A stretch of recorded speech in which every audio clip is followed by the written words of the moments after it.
Coming up, a Sad Styles production.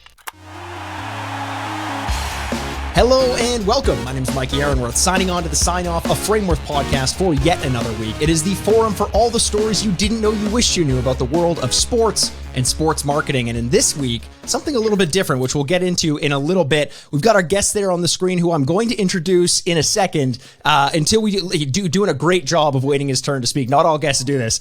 Giving the little thumbs up. I've known this guy for a long time, but before I introduce him, as we always do, a quick shout out to all of you who have gone onto iTunes and Spotify to give us a rating or a review. Just a reminder, if you're listening on Spotify, you can now give ratings for the podcast. So if you haven't yet, give us that 5-star rating. It really goes a long way. But on iTunes, we had a new review come through from Hockey Collectors Podcast. That is the name. Not sure of the email, but the review, 5 stars on Apple Podcasts. Brian and Mikey Aaronworth have awesome guests that offer helpful insights for collectors, as well as some fantastic behind-the-scenes stories. They have a clear passion for helping others and building up the hockey community. Thank you so much for that review. That's what we're here to do. You know, shed a little bit of light on this corner of the realm of sports that not a ton of people know a ton about. So if that was your review, please reach out to us, signoffpod@frameworth.com. You've got 30 days from the launch of this episode, and we will get out to you a signed 8x10 photo to be determined. We'll get a feel for some of your favorite teams. How about that? Dealer's choice.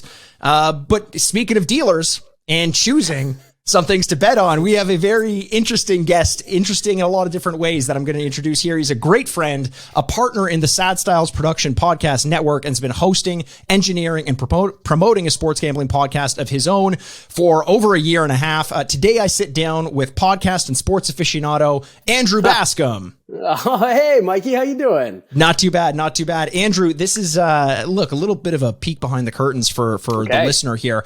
Sad Styles Productions, you'd recognize that if you've listened to any episode of this podcast. The beginning of this podcast starts with it. What is Sad Styles Productions? Well, it was a dream. It was a dream that you and I had that we started quite a while ago. We have quite a few podcasts under that umbrella.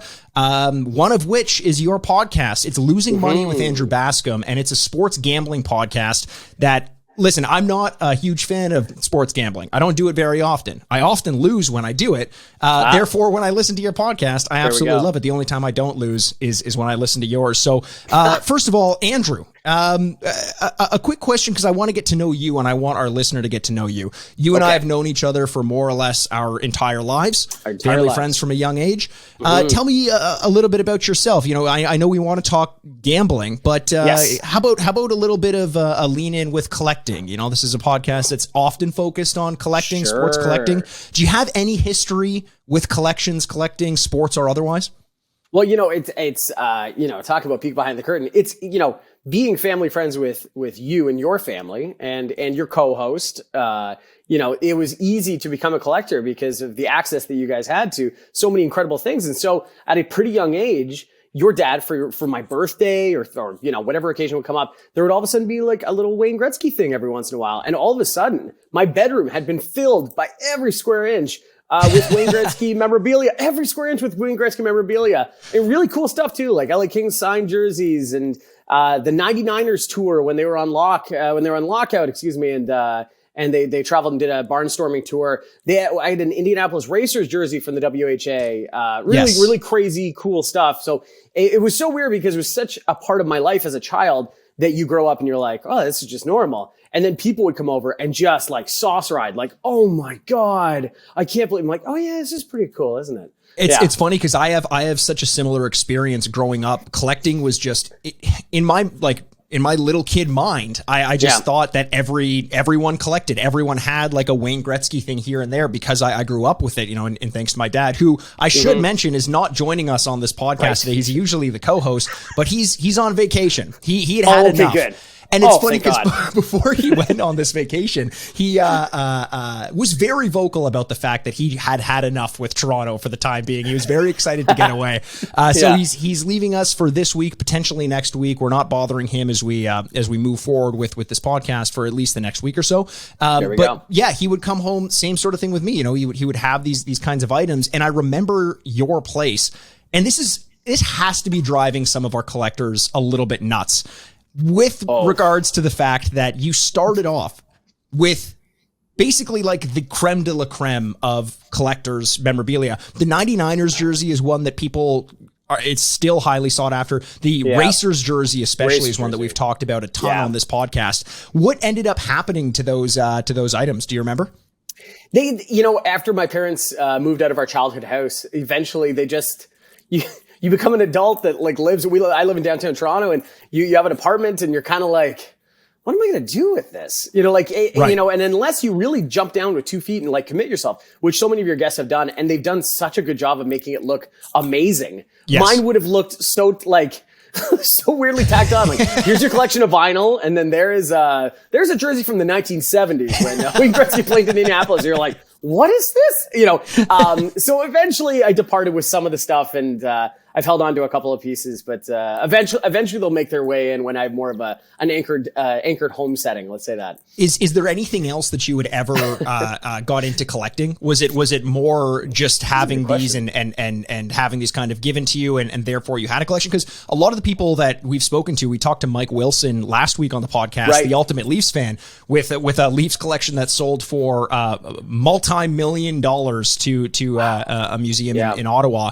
Go back to listen to last week's episode if you haven't already. But his first item was a gift that was given to him, a game-used Carl Brewer stick that had been signed by the rest of the team, and that's what got him into collecting. But you guys kind of took two different paths, because I don't think you're not as big into the realm of collectibles nowadays, are you? Right. No, I think I fight my natural hoarding tendencies. And I fear that if I don't like have a fine grip on it, it'll all of a sudden be like I will drown in the stuff that I think I enjoy. Like shoes or hats or something like that. You know what I mean? Those things that like I can never do the thing where I purchase something and go like, this is really good, and then I put it in a box and I put it away. Yes. And I go, no one will ever see this again. Yes. Like, I can never get my head around that, whereas so many people, which is really required to do a lot of the stuff to make it as valuable as possible. Or you go the other way and you become one of the Paul brothers and take something very valuable and put it in a clear case around your neck for the rest of your life. You're talking about the Charizard Pokemon card, as Logan Paul, I think, walked into one of his boxing matches with that. And it's funny because I was going to bring this up, like starting your collection off with signed Wayne Gretzky jerseys, the variety that you have is almost like the first pack of Pokemon cards. If you're a collector out there that collects Pokemon cards or knows about them, the first card you pull out is a holographic Charizard or something. Like, you're getting the creme de la creme.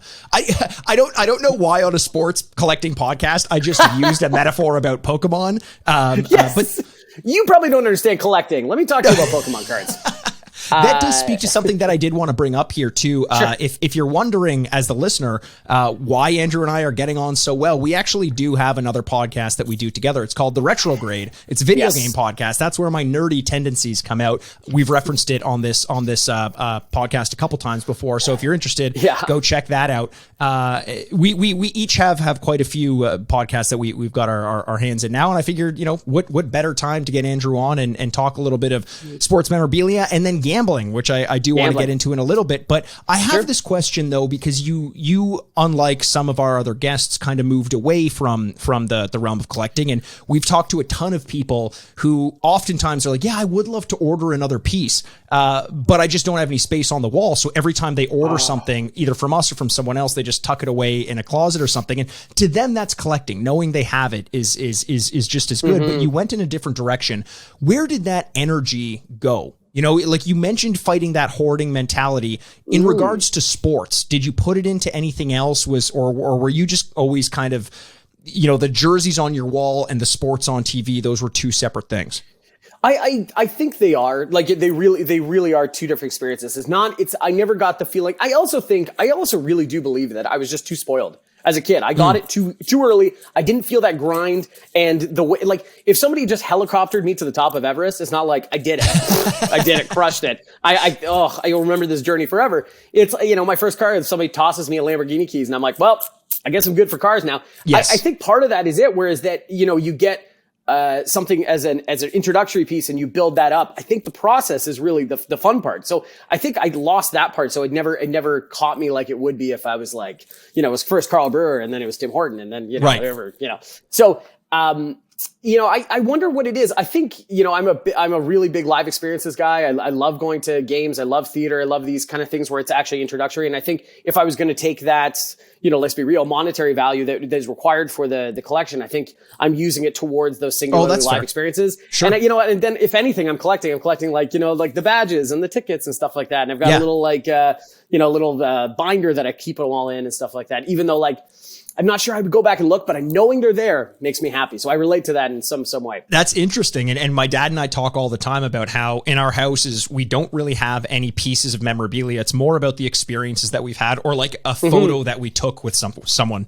Good call. But as far as sports go, you by no means stepped away from sports. Of all of the people I know, you may be the most in tune with sports as like capital S sports of anyone. Wow. Hockey is big for you. I mean, we are primarily a hockey company. You're a diehard Leafs fan as well. Let me ask you this before we get into a little bit more. Based on where you were at the end of the playoffs last year with the Leafs and where we are now, are you drinking the Kool-Aid? Are you back in? Were you one of the fans that was like, I don't care what happens, I'm not watching this team anymore? Because a lot of people were saying that. Oh, a ton of people were saying that. Obviously there's been years and years and years of devastating losses. And I think the problem is all that is compounded on the backs of the current administration and the current players and stuff like that. And most of them aren't even 25 years old. And really the people that are complaining about certain parts of the Leafs, these players weren't even born when most of these things happened. And yet we love to just shovel it on top of them. And so when these kids are 23, 24 years old and we're like, they blew a 3-1 lead in the first round, trade them all. And it's just, this is what has made the Toronto Maple Leafs bad for so long, is just this short patience, just toss out the baby with the bathwater over and over and over again and let somebody flourish for somebody else. Mitch Marner drives me crazy too. Nylander drives me crazy. Austin Matthews. Oh my God. They all can drive you crazy from time to time. But anytime you trade one of them, you're not getting Mitch Marner, Nylander, Austin Matthews back. I just think everyone, and this is the hardest thing in the world to do, to tell someone from Toronto, to tell a Maple Leafs fan from anywhere in the world, but you need to relax. We need to see this through. We need to at least give them more shots. And I get that. I understand people don't like Kyle Dubas for some reason, or they don't like Sheldon Keefe for some reason, but they're two of the winningest, people in their positions by their age in NHL history. We need to be able to see this through. Exactly. So that's my answer. Yeah. Yeah. See, I totally agree with you. And I think it's very easy to look, in more of sort of a short-sighted way at some of the best players and expect the most from them and get the most upset when they don't deliver to those levels. And as a sports memorabilia company, we actually deal with something very similar in the sense that we are an NHL licensee and we work directly with a lot of the players, a lot of the teams. So we're put under this microscope and held to a little bit more of a higher level of scrutiny so that we don't do anything wrong. We know there are companies out there that will photocopy images, for example, and get them signed. Maybe not even companies, but individuals. But those will never show up on the NHL's radar.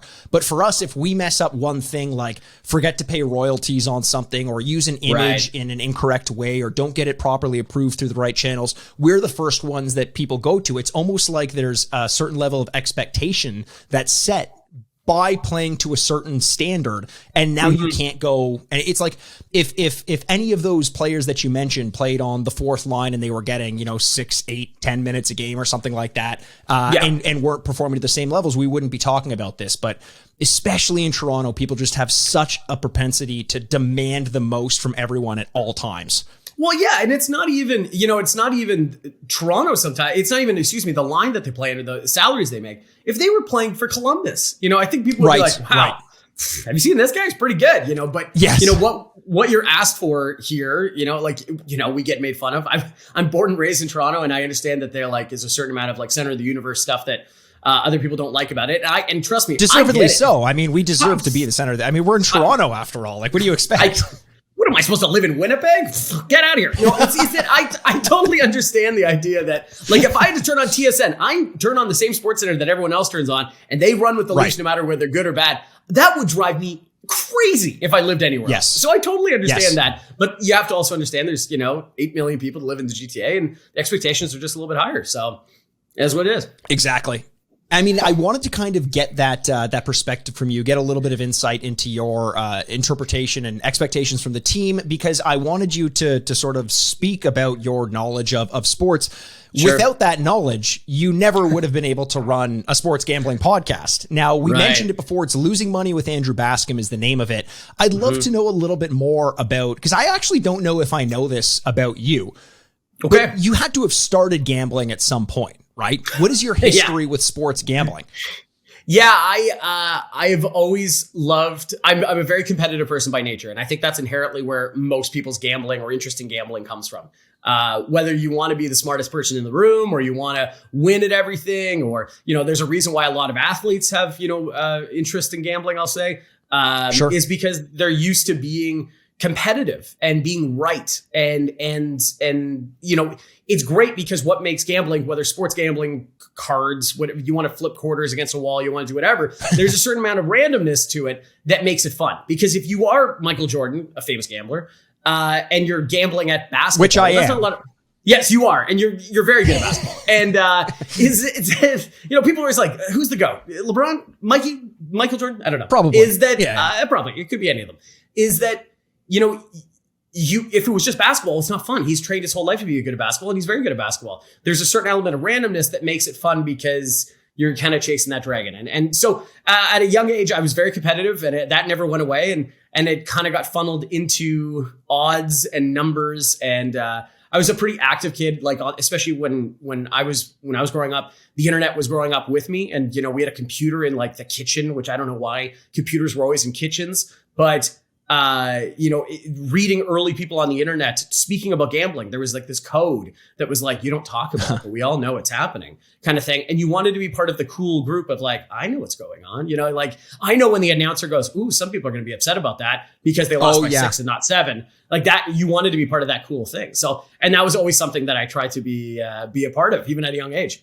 It's funny at a young age, similarly hearing things about that, all I cared about, like, I feel like one of the reasons I never got into gambling myself is because I already care so much about the teams that I watch in an unreasonable way. And I'm not saying that you don't, but I'm already gambling with my emotional currency in an irreconcilable way. And if I put money on it as well, it would drive me nuts. So whenever I'd be watching a sports event or a movie would reference like covering the spread or something like that, fundamentally, I could not wrap my head around why you would care if a team won by 1 point, 3 points, 6 points, or 16 points, as long as the team won, right? So that was something that I found just completely baffling. But I do like that idea of knowing that there's something more to it and getting into it. Did you like your relationship with gambling on sports specifically? Because you mentioned that it can be more about the competition, right? And that competitive edge. Do you feel like gambling has an impact on your enjoyment of a game if it's like a home team that you're rooting for, or do you find that you only really need it to increase the level of enjoyment if it's two teams that you might not care so much about? It's funny because there are many different types of gamblers out there, right? And I like to think I'm somewhere in the middle. There are these people you can call like mushes or squares or whatever. And that's the general guy that will bet his $20 on Sunday because he's like, Tom Brady's really good. And he just bet $20 on Tom Brady. And that's just what it is. That person is a bad gambler, right? Because they're betting with their heart and they're just kind of influenced by a narrative going on outside. And that's what it is. There are people on the other side called sharps or, whales or whatever it is that are usually analytically driven. They're number driven and they bet a lot, large sums of money. And when I say a lot is not a lot of bets. It's a lot of money on a very little amount of bets because really bad gamblers will spread out $5 on 30 bets, kind of guaranteeing themselves that they'll never win money, but they're in for the action, right? We like to think that, or I've always thought that I like to be somewhere in the middle where I can't escape the fact that you're like, oof, Tom Brady, tough guy. I don't want to bet against him. That's tough. But at the same time, that on the road in the last 5 years, when the temperature's at a certain thing, he's not been this good at that. You try and take away the narrative. So, I like to think that I'm somewhere in the middle. So when it comes to like home teams, there's a large policy about, usually a lot of people will say like, well, I don't bet on my team. I don't bet in games involving my team because a large people gamble because they want to make a game fun. So the San Jose Kraken game at 10 o'clock on a Saturday night, whereas I would have never watched it, somebody puts $10 on and all of a sudden they are excited about a game that they would have never been excited for. I don't need to be excited about a Leafs game. I got enough going on with that. But if you think you are somewhere in the middle of taking this somewhat seriously, you can do both. You can go like, I also think this game is going to go over 4.5 pucks. Then you put it away, and then you can cheer for your own team. You know, if that makes sense. It totally does. And I've heard that theory before of some people who purposely bet on the games that they have an emotional interest in. They almost bet the opposite of how they want it to go so that they have something to feel good about if things go the other way. Even my dad was huge Pittsburgh Penguins fan, obviously, Frameworth's relationship with Sidney Crosby and his family and a lot of other players on the Penguins as well. Mm-hmm. I remember during their Stanley Cup runs, him just saying out of nowhere, like, should I just put money on the Detroit Red Wings just in case this happens? And I feel he ultimately didn't, but it's just that thought of like, just to outweigh this emotional gambling that you're already putting on it in the case of Frameworth, not just emotional because there is the money of the company and the knowledge and experience there. There is a term for that. It's called hedging. And so what you do is it's called emotionally hedging. You hedge bets. So if I have a big parlay, let's say I have a bet on it's Pittsburgh Penguins to win the Stanley Cup and they get to the finals and they're going to play Detroit. I could win all this money and it's like, oh my God, do you let it ride or do you hedge the bet and take a small bet against Detroit so that no matter what happens, you've made money? Because if I bet $10 on Pittsburgh, let's say they were really bad, like that famous story with that St. Louis guy, they were the worst team in the league. He bet $250, he's up to win $10,000.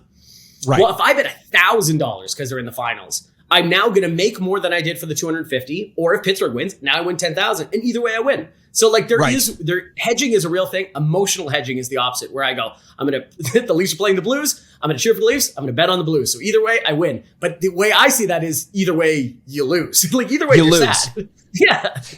Now here's a question then. Do you like gambling on sports because you like sports or because you like gambling?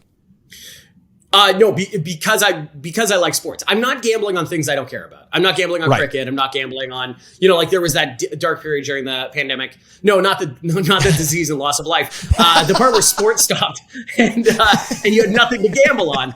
And you had so many people like, I'm betting on Dagestani soccer. Have you guys heard about this? It's like, no. Yes. And why in the world? Like at that point, we should just be betting on what the color of the next car passing by is, and there is a difference of those interests. And so I will bet on the things, it's also no coincidence that the sports that I care the most about are ones that I feel the most knowledgeable about and think I can apply the most amount of influence into my bets as well. I love football. I love hockey. I love basketball. I love baseball. So it's easier for me to think, well, because I know about it, I probably will do better, right?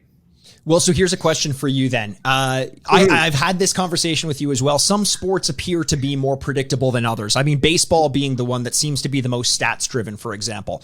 Sure. Never mind your knowledge of the sport. What do you think is the most consistent or predictable sport to bet on, or does that even exist? It doesn't exist, like we're talking about. So a successful bettor wins 56% of the time. That is a successful bettor. And that feels so paper thin. And so it's really in the margins. But at the same time, I'll make this really introductory just in case anyone at home has never bet. But what will happen is, if you're betting on the outcome of the game, win or loss, it's called a money line. And what they'll do is they'll set in American odds, they'll set the odds at like minus 110. So you're doing that. So minus means it's the favorite, plus means it's the underdog. So, and an easy way of doing this is pluses and minuses is you always use like $100 as an example. If it's minus 200, I need to bet $200 to make 100 if it's minus 200. The opposite can be true as well. That you're like, this is the biggest long shot, so I have the opportunity to win the most amount of money. Or is it the most consistent of saying the best teams win all the time? But then at the same time, the reason I bring up the money line and the percentages is, so in basketball, that's the most top heavy sport. Usually the favorites at the beginning of the year are the favorites that are doing very well at the end of the year. But the sports books, the places that set the odds, will make it so that it's very difficult to make money on the good teams because they know they're going to be good, right? Right. I think the best way of making money right now is combat sports. And, that feels like it has the biggest, variance sometimes. But at the same time, for the most part, good fighters win most of the time. And because of the short outcomes of these games, you can flip them very, very, very, very fast. And so you could say this fighter is a very good, it's like, let's say it's an MMA fighter. This fighter is a submission fighter. He wins often. He goes to decision often. Well, that's great. Now we can bet him to win not only the match, we can win by submission. And those odds are usually, offset a little bit. He's minus 200 to win, but he's plus 200 to win by decision. That is a consistent way in that model of showing profit over a long term. Now, I want to ask you these questions because, especially the one about the different sports, because I know on your podcast, Losing Money with Andrew Bascom, you do focus quite a bit on football. Is that your favorite sport to gamble on? It is, and in the Western world, it is by far the biggest amount of money bet on is American football. Yeah. I actually have this stat that I looked up because I'm not, as I mentioned, like not much of a gambler, but I am fascinated by the industry. There was a study that was done by the University of Las Vegas, Nevada, the Center for Gaming Research, which of course they have there. Since 1984. Yeah, of course it would be. Since 1984, I want you to rank what you think the top 3 overall spends were between football, baseball, and basketball. Like how much money was spent? How much money bettors spent on each of the sports? I'm not asking you to say what the dollar figure is because on our video game podcast, when I ask you about sales, you're like, I have no clue. Just rank what was most, second most, and third most. That's really funny. I would have to think it's football, baseball, basketball based on the 80s, but I don't know. What you tell me? I would have expected that as well. Actually, I would have thought baseball would have been number 1, but it's not. You're right. Football, their figure is, and I think this is just within Nevada specifically. Sure. Football is $35.7 billion. Basketball is $24.2 billion and baseball $17.9 billion. Yeah. And you know what's funny about those numbers too is because every month now, more and more states are legalizing betting. And a big part of it is legalizing single game betting or bets outside of casinos. A lot of these states like New York, that just got legalized a couple of weeks ago, have certain, like they have racetracks. They have certain ways of gambling, but they now have ones that like DraftKings where you can be on your phone and just make a single bet from anywhere in the state and then watch the game. And that's a big part. Illinois was like about a year ago before that, in Pennsylvania. And now it's going to be most states by, in 2 years. And every month they report like, $72 billion was bet last month. And you're like, God, the other one too, it's like post-war shit where like the New York comes out and they're like, for the first time ever, they get to bet on their phone. And so everyone's just like, just like melting their brains and doing it. Yeah, exactly. And so like, it's a little bit of a lead dog. Like that number will come back down again, but it does blow your mind how much action is put out there. Well, if you're used to gambling on your phone, why not also use your phone to tune into Losing Money with Andrew Bascom, your podcast, Andrew? I've mentioned the name a few times. I want you to walk us through what got you, what made you think that you wanted to start this podcast, and also what separates it from, I think, kind of like what I would consider to be a fairly traditional, generic industry of gambling podcasts. How have you managed to set yourself apart and differentiate it? Wow. Yeah. So the reason why I wanted to start this in general was that I didn't hear people like me talking about gambling. Inherently, sports gambling is incredibly masculine, and like there's a lot of like machismo running about it, and whale bets and parlays got to be plus 10,000, and like it's almost like an intimidation thing where it's like, if you're not doing this, who are you? It's like Jim Cramer has to talk about how to place bets all the time. It's like 100%. That kind of atmosphere. Yeah. It's like belittling, and I think for you just got to have to be aware, like this goes back to why we were talking about in the first place, competition and wanting to be right and wanting to be the smartest person in the room. But you also need to be realistic. Most people lose most of the time. The gambling industry is an incredibly profitable industry, not because people win all the time. So you gotta be realistic about saying the reason why you do this. There's an expression always is that why you buy lottery tickets is not to win, but it's to spend 10 minutes after you bought it fantasizing what your life would be like. And so the reason why you gamble is not really to win. It's so that game for that 2 hours, 3 hours is like entertaining. And you're going down to the last minute going like, come on, I just need 2 more buckets. And even if you lose, hopefully if you're well within your means, you're like, okay, well, that sucks. But that thrill of that 3 hours is the reason you do it. And so to be realistic and to just focus on the outcome and just say, you have to win is not part of gambling at all. It's supposed to be fun while you're doing it. And so a big part of have fun losing money, the tagline for the whole podcast was like, it's kind of the ethos. You're supposed to have fun while doing it, spending the whole week right now. Like, if I'm not on this podcast with you, I'm looking up numbers right now for the divisional round for football. And I'm like, okay, who are we going to take? This is part of the thing that gets you excited to do it. It's not cashing the ticket at the end going, I'm the smartest person in the world. Because heads up, it's probably not going to happen. So Yeah, and I got to be honest that I would never have imagined myself listening to a gambling podcast because it's just not something that I do. But I think that what's important about what you're doing is you're really trying to break open the kind of atmosphere and aura around gambling. Like I've noticed that as well. There's so much about gambling that's like there's no Wedding Crashers about gambling. What you have instead is like Uncut Gems, the Adam Sandler movie, where gambling, like there's a little bit of comedy there, but it's a very serious movie. It's like people who really lean into this as a quote unquote hobby are often portrayed as obsessive. And I like that you're kind of showing this this industry or this hobby is something that can be more of a hobby and less of something that's all consuming. Was that part of your intention when you started this?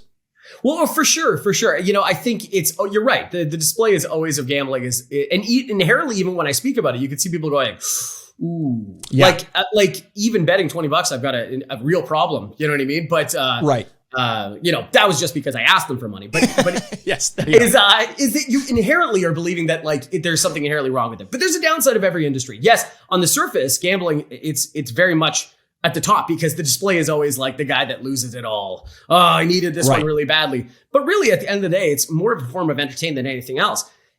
Gambling has been around as long as humans have been around. You know what I mean? We always make the joke that prostitution was the first industry, which is not true because how are people paying for it? But gambling was from the beginning. Cause I bet you that like the Fisher person, like bartering for something about racing, whatever. Right. This has been around forever. And so much so that it's been around in modern culture longer than we do. For some reason, in the 80s and 90s, we did this a lot where we kind of went through this like tisk era where we're like, well, we never did this. But in the 70s, in the morning show on the NFL, Jimmy the Greek was sitting there, one of the three guys talking about the games for today. And he was just only talking about gambling. His whole point was to talk about gambling. Now, he was fired for saying something horribly racist, but but he was there. Like gambling was present. And like, so this idea that now all of a sudden, like, well, now all I see is odds and numbers. And they're always talking about gambling. It's like, well, they were always talking about gambling. You just weren't listening. So why did it take so long? Because you sit here and you talk about how you got into the stats and numbers element of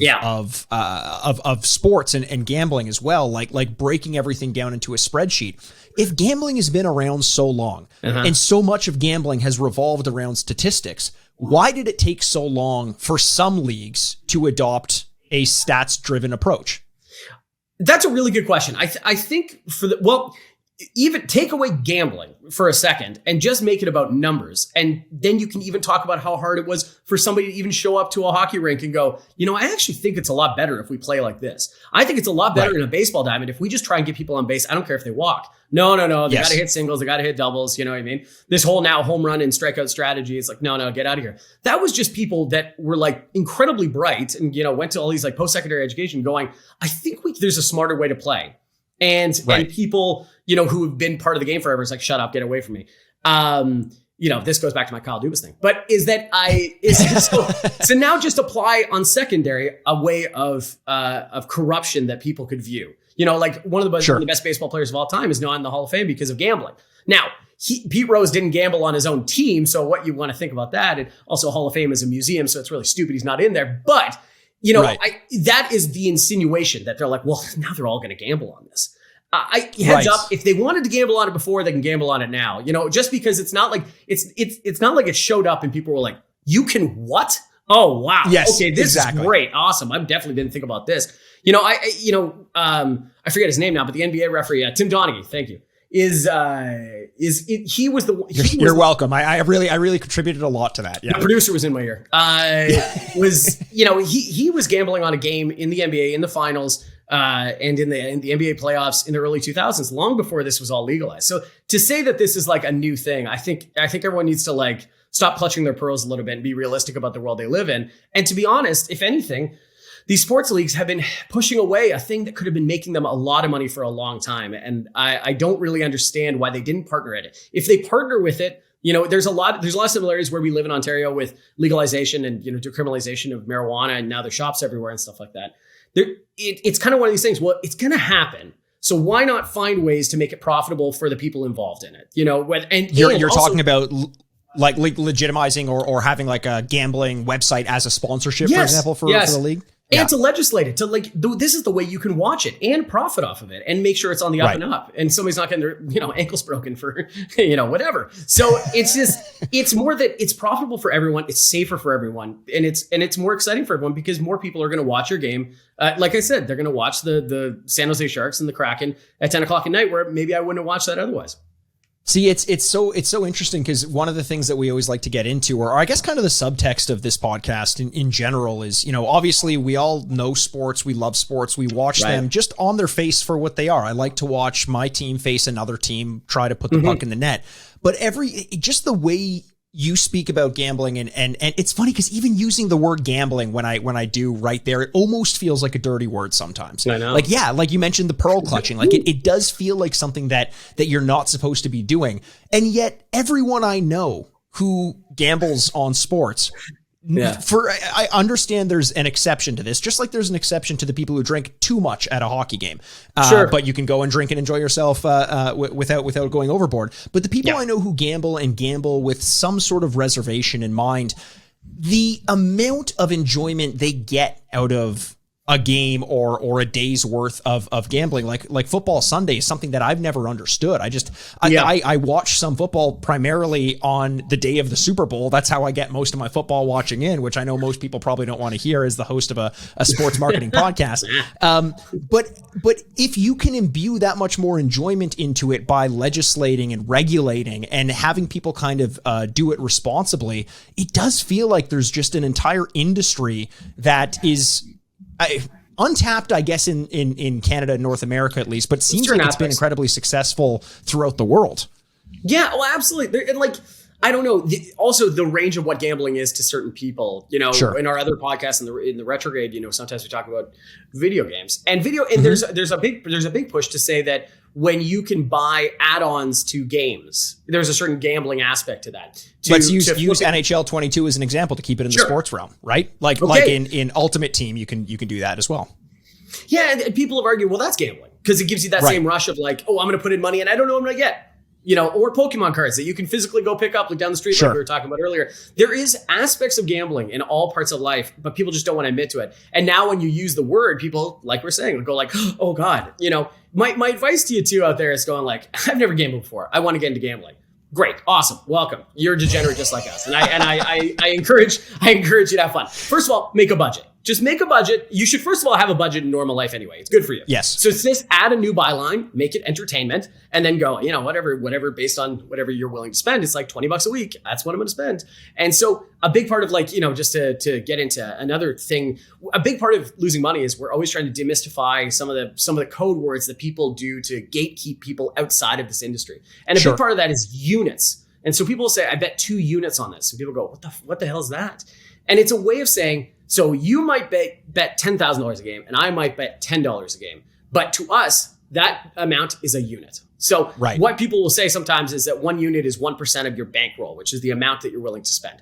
So it kind of takes away, it actually is more inclusive that you can bet on whatever, you can bet the amount that you want and we can still cheer on the same way because it's just as important to us. So I would say I like that. Yeah. So the newcomer, I would say, create a budget, find the amount that you're willing to be put in there. Also in Ontario, single game betting is coming soon and these companies are going to go, here's a free $1,000 to bet. So have fun with that. Is that, find that amount and then just live within it, just like everything else you do, and then if you view it that way, it kind of takes away all the dirtiness from it and it just becomes just a part of everyday life. So you mentioned 2 things there. You mentioned 2 things there that kind of lead very nicely into the next little segment that I want to talk about. You talked about the new bettor, and someone coming on and not really knowing how to get started or how to sort of measure things up. And you also talked about the way that the experienced bettors kind of gatekeep by having these terms and words. Those are 2 things that you've directly addressed in Losing Money with Andrew Bascom, particularly in your first season, in which you had a segment called Better Better, where you talked about specific terms that are used in the gambling industry or gambling world to signify something larger, but are kind of very easily boiled down to their more understandable parts. And I was wondering if we could go through a couple of those. Can you humor me on that? So if you're out there listening and you are like me thinking, maybe I want to get into gambling, but I'm not sure how. Here we go. Tell us, Andrew, what is a parlay? Okay, so a parlay is when you need multiple things to happen for you to be paid out. So an easy way of thinking about this is if I want the Toronto Maple Leafs to win and it's minus 200, oh, that's fantastic. I can bet that singly, and then I can bet, we're up my $100 and get $50 back. Fantastic. If it's a parlay, I need the Leafs to win and the Blues to win. And if they both happen, you get an elevated odds depending on where it is. So a easy way of doing that is that parlays are the really sexy, enticing thing that everyone wants to do. They're going to show off every parlay that they have. Actually, if you don't mind, I am just going to rant for a second about something. That parlays will drive you crazy because social media, now that everybody is falling in love with gambling and sports gambling, all these gambling, algorithm accounts on Instagram or Twitter or something like that will go like, look at this guy. It's a plus 30,000. He bet a 25 cents and now he's a millionaire. And everybody will watch that and go like, holy shit. Those 25 sounds cents. like cryptocurrency as well, which also seems like an element to gambling too. Yeah. 1,000%. And so you do this thing where that's actually a really good point, is that the stock market, I've often compared stock market to gambling because they are essentially the same thing, where you're like, I think this is going to happen. I'm going to put my money on this. And then you're proven right or wrong. And a lot of people take credit or blame exterior things. So parlays will happen is they'll show it to you. And then everyone goes like, oh, I got to bet parlays. And you end up not actually winning anything because you are inherently having these 9, 10, 12 game parlays. And so what I would say to you is just like, have fun with your parlays, make it very small bets and have one or two, but like, don't lose sight of the fact that single game betting is the reason you do this. But because like parlays, how about this? So Illinois, it was $82 billion in their first 3 months was spent there. And 64 of the $1 billion that was earned backed by the sports books was in parlays. This is after gambling was legalized in Illinois? This is after gambling was legalized in Pennsylvania. In Illinois, excuse me. Illinois, yeah. All I'm trying to say is parlays build casinos. They don't build banquets. So just keep that in mind, okay? But parlays are a great way to have some fun and see multiples win. I feel like it's also kind of important to point out with a parlay. I mean, Vegas is not stupid. Whomever's making these lines is not stupid. And you've always told me they want even money on both sides, right? So they're always going to make it so that there's an essentially, like with the spread, especially like an equal option, maybe 49% to 51% of a win or a loss. The more of those you add into a single bet, the less likely you are to get them all right, because there's always going to be that small percentage advantage, either by the spread or something that Vegas knows that you don't. You're really walking through a field of landmines when it comes to placing a parlay there. Oh, absolutely. And I think, Mike, you're touching on something really important that I think is also a common misconception in sportsbooks, is that people go, man, they really want the underdog to win on this one. And we mean casinos, sportsbooks, whoever you're betting with. That is not true at all. The reason they set lines the way they do is they want equal money on both sides, because here's another explaining term that you should know about. It's called the VIG, or the juice. Right. And so what happens is minus 110. So the idea is that if I bet $10, I win $9.50. Where does that 50 cents go? It goes right to the pockets of the casino. And that's like a transactional fee, like a bank fee or something like that would be. And they pocket it. And that's why casinos want you to bet, not because they think everyone's going to lose. It's because the more transactions they get, the more of those 50 cents, dollars, $2, hundreds of dollars that come in. And that's why they want to set odds so that they see the most amount of money on both sides, so that they're not liable. They're not cheering for one side or the other. They don't care who wins. They just can take all the money back in again. So it's an important one. I was literally explaining this to someone that was a newcomer yesterday. He's like, wow, they probably want the Rams to win, right? And you're like, they don't care who wins. Yeah, sure. Sometimes they'll see a 70-30, but that's also why you see odds move. It might be -6 today, it might be -8 tomorrow, because we're seeing too much money on one side. We need to equal it out again. So. So they're actively balancing it, not because necessarily they know something. They just want to see 50-50 on either side. Totally. They'll see like an injury and you go, oh, they moved the line because they think they're going to win that way. No, they think you think they're going to win more ways. So that's why they see the money coming in and they need it to be balanced more on both sides. Isn't it so? I mean, this is just me saying dumb things, but like, isn't it crazy that the organization that gambles the least on anything is Las Vegas? like the house gambles not at all. Everything they do is very much predictable. They don't want to place their bets. They want you to place your bets. That's it. They follow an algorithm, like this idea that there is like a guy in the back room going like, make it 7. Like it is not. It's not true. It's a number that's it's not like the banker in Deal or No Deal. He's just sitting there with a phone call. Yeah.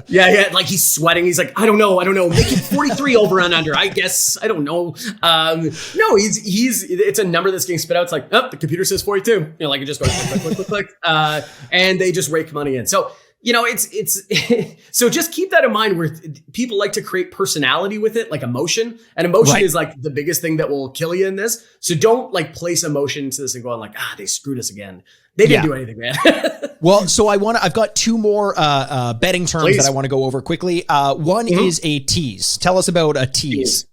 Tease is one of the hardest ones for people to get their head around sometimes. So a tease is essentially a parlay because you need multiple things to happen and you'll get better odds because of that. But what you can do is you tease the number. So what will happen is, you don't like its shirt it's wearing or something like that. So you make fun of it for a while. No, it's that you take, say the Packers are favored this weekend. Okay. The Packers are favored by 5.5. You could tease. Is that why the Packers are called the Cheeseheads?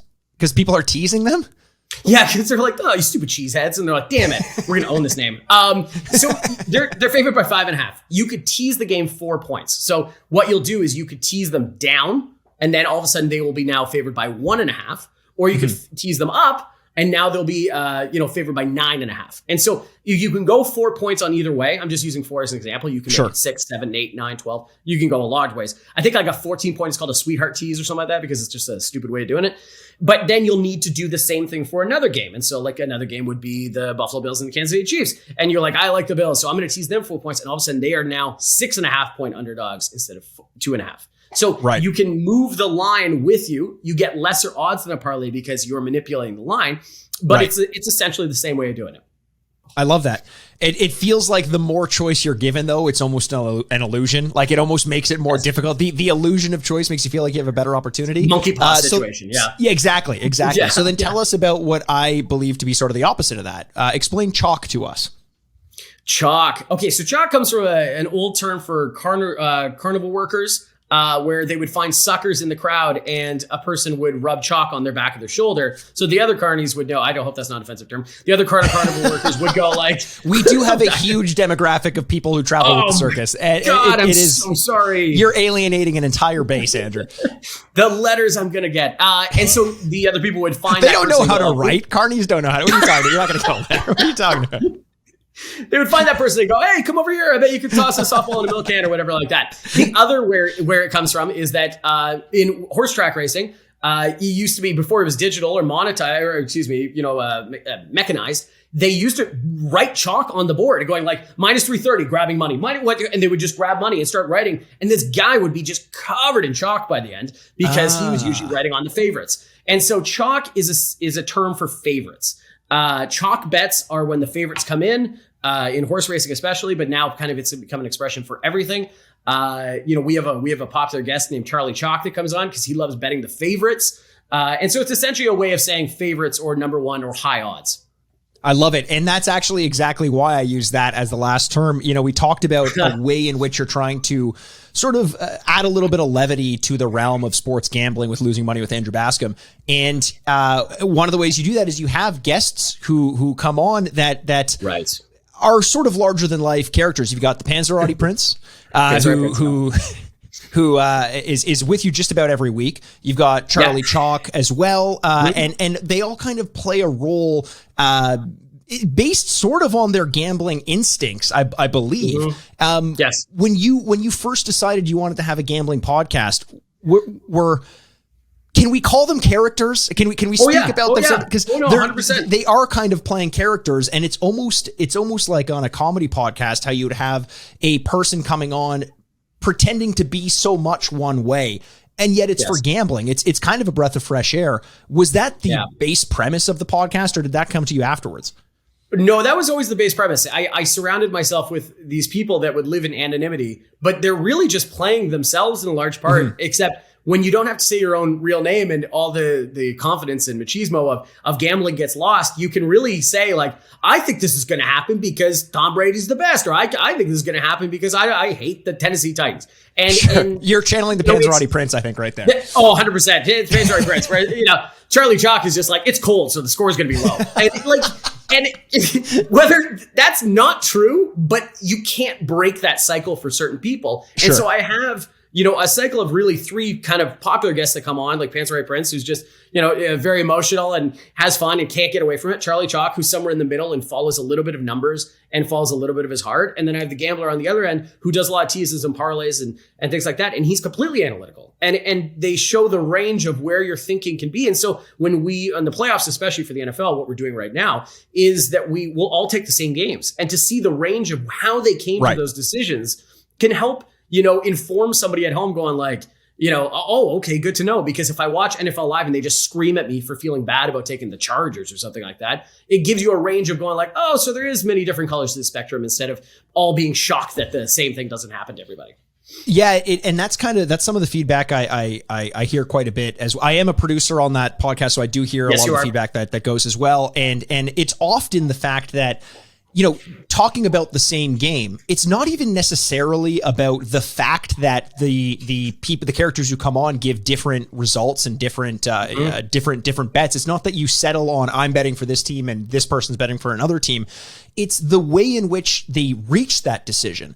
Because you have so many different voices and personalities, it's very easy to find the one that kind of speaks to you. It's the voice that like, oh, that's my reasoning. That's my logic. So how am I usually thinking about this? And then Charlie Chalk, for example, who's the person that I tend to gamble the most like, says something and it echoes exactly what I was thinking in my head. And therefore it isn't like what you said, where it's a show where someone's yelling at you for not picking the right thing. It's feeling like you're making a choice with some sort of camaraderie among friends, you know, putting the fun back in gambling as opposed to making it about the bottom line. I entirely, and the whole point of this podcast is that you're gambling with people. That is the best way of gambling. You can be texting with your friends. You call someone at halftime. You're like, what are we doing? What's going on? Oh my God, this kind of thing. To feel camaraderie in it is amazing because you really want to, all you're trying to do is avoid that thing where two plays happen and you're like, oh my God, I've lost. Oh my God. Yes. Like you didn't even need to see the rest of the game. You immediately are like, how did I screw this up so bad? And so, you know, to have that, you know, somebody to lean on and stuff like that is kind of the fun one. The fun reason for doing the podcast in general, there's a huge aspect of, since the growth of gambling has happened, especially with the rise of social media, these people called tots or tats, or depends how you see it, are people that go out there and go like, they make you pay for picks and say, I'm coming out making picks, but you're going to subscribe to my channel to do things. Never follow these people. Like never, ever give your money for someone to teach you how to gamble or tell you how to gamble. It's just an insanely stupid thing to do. And it's an inherent evil in this industry. And that's another part of why we started losing money. It should be fun and open and, you know, relaxing. And it should not be something that people are taking advantage of you doing. And so a big tagline, we give out free daily picks at Losing Money WAB on Instagram and Twitter. And a huge part of it is saying always like, do not pay for picks. Like these people, why in the world, if you say they're Marty McFly that came back from the future and they know all the answers to everything because of the Sports Almanac, and they knew everything. Why in the world would they ever share it with you? Why in the world are they on Twitter going like, yeah, I'm living in a basement apartment, but I'll tell you who I picked in the baseball game. You're like, come on. Like, let's just be reasonable. All you're doing is funding their gambling addiction. You're basically paying for their loss. If you pay for their picks, they're just going to take your money and instead of spending their own on their picks, they're going to use yours and hope for the best. 100%. Oh my God. Now we talk a lot about the podcast, specifically Losing Money with Andrew Bascom. We've also had Frank Krupe of the Hockey Illuminati on this podcast before, and he did something very similar to what you did. He had a podcast going, the Hockey Illuminati podcast. A lot of people know about it, but a lot of people know that name, who, by the way, I've just confirmed he's going to be a guest, I think, on in February. So keep an eye out for that if you're interested. But he sort of shifted to other realms of social media like TikTok, Instagram, Twitter to get these daily picks or daily videos for him, but for you, daily picks out there. And you've seen a lot more community interaction. What has been the main difference in your mind of putting out a weekly podcast, and sometimes you're doing it multiple times a week, versus the daily picks that the people are going to find on social media? Yeah, it's this never ends. You know, whether you're betting on Dagestani soccer, you know, like during the pandemic, or you're waiting for the Super Bowl, which is, you know, the biggest single gambled event of the year. So, you know, you can be many things, but it really never stops. And so if you want to keep up with it and keep active and, you know, just have, it's really in a lot of ways a hobby, you don't have to wait till Friday. That's kind of the always joke we make. Like, you want to make free daily picks on NCAA basketball? Let's do it, because I'm doing it. So, Sure. And it's a way just to keep staying engaged and to keep conversations going about certain things. And what we found is that we've, great listeners or great followers that care about one thing more than the other. Like, we'll always have a podcast about if a big UFC card happens, and those people will just tune in just for that. And then people will tune in for the NFL. And it's really hard to ignore the NFL when it's happening because it's just so big. But it's nice to engage these different people at different times when, it could be just on a Tuesday and talk about, like I was talking about, like a basketball game. And then people come out of the woodwork and go like, oh, I really want to talk about this. Oh, great. Awesome. I haven't heard about you. And then they go and I'll say something like, oh, I made that pick on the podcast. They're like, you have a podcast? I'm like, okay, well, that's great. It's like people can engage in different ways, which is exciting. Yeah, it feels like just a way of building this brand. And what I like about calling it a brand is that it does feel very different from a lot of the starburst and the neon of, like, even the way that people brand their gambling apps, like Bodog or something like that. It all feels very like punchy in the throat while you're making a gambling pick. Like, it's very hardcore. There is a levity that I've, like I mentioned before, to the brand that you've made, and I highly recommend people check it out. Most of your podcast episodes are about you say it's the 20-ish minute sports gambling podcast. Sometimes they go a little bit longer, especially with the onset of the NFL playoffs. With that said, we're actually going to be doing a feed drop on the Sign Off. So if you subscribe to the Sign Off podcast, which I'm assuming if you're listening to this, you already do. If you're watching over on YouTube, make sure you also subscribe to the podcast, and vice versa, where we're showing the video. If you want to see what Andrew looks like, check us out on YouTube. You'll be able to do that. But we're going to be doing a feed drop. So this Friday, when the Losing Money with Andrew Bascom episode launches, it's also going to go into your feed under the Sign Off to give you a little bit of a tease with regards to what that show is about. And if you like it, definitely go subscribe to that. Same old, rate, review, all that stuff. Andrew, why don't you leave us off with one? We're going into this week of the playoffs. I know you're a Buffalo Bills fan. There's probably a ton of games you're going to be betting on. Is there one bet that you can give us going into this week of the NFL playoffs? Oh, absolutely. So the number one bet is going to be my favorite pick. Last weekend was the Kansas City Chiefs minus 12.5. And by halftime, I think everyone was cashing out on that one, feeling good. This week, it's going to be the Green Bay Packers minus 5.5 against the San Francisco 49ers. The 49ers tried everything they could to vomit all over themselves and lose that game against Dallas. And now everyone is just going like making fun of Dallas, but forgetting that there was a second dance partner in this whole thing. And that was San Francisco. Yes. Kyle Shanahan's got a real problem with coughing up the end of these games. And Green Bay right now, no matter how you feel about, not a doctor, Aaron Rodgers, that they are the best team in the league. So they've just been waiting around, just sitting out for a week, just on the bye. Right. Minus 5.5 right now before it gets under that 7, which is a key number. Under the 7 feels great. So Green Bay Packers minus 5.5. I love it. Andrew, listen, thank you so much for joining us. We're about to turn the mics off and record another podcast, which is The Retrograde. If you've liked this back and forth and you're a fan of video games, you can go listen to The Retrograde, a video game podcast as well. Also available on all your podcast platforms of choice as well as YouTube. Andrew Bascom, you can find him at Losing Money WAB on Twitter and Instagram. Anything else you want to plug in the meantime? Well, I just want to say to everyone's listening right now, thank you very much for supporting Sad Styles Productions. Mikey and I help each other out with our different podcasts. So if you're supporting this, you're supporting me. And if you're supporting mine, you're supporting Mikey. And I just want to say thank you very much for doing this. This is a great podcast, and we appreciate everyone listening. Absolutely. Thanks for joining us once again. For Andrew Bascom, the host, producer, engineer, and everything in between of Losing Money with Andrew Bascom at Losing Money WAB, and myself, Mikey Aaronworth. This has been the Sign Off Podcast, and this is us signing off. Go Bills. Well, ladies and gentlemen, we made it to the end of yet another episode. Thanks again so much for joining us. You can find videos of all of our episodes on YouTube by searching the Sign Off Podcast. You can also follow us on Twitter at Frameworth Sport or Instagram at Frameworth Sports. And hey, if you're not sick of me yet, you can find me on Twitter over at Retrograde Mikey, or you can always find me embarrassing myself over on Instagram at Aaronworth. The Sign Off is a proud product of Fadoo Productions and Sad Styles Productions. Executive producers, Mikey Aaronworth and Andrew Bascom. Until next week, this is Mikey Aaronworth signing off. Furnished by Sad Styles Productions. Get into it.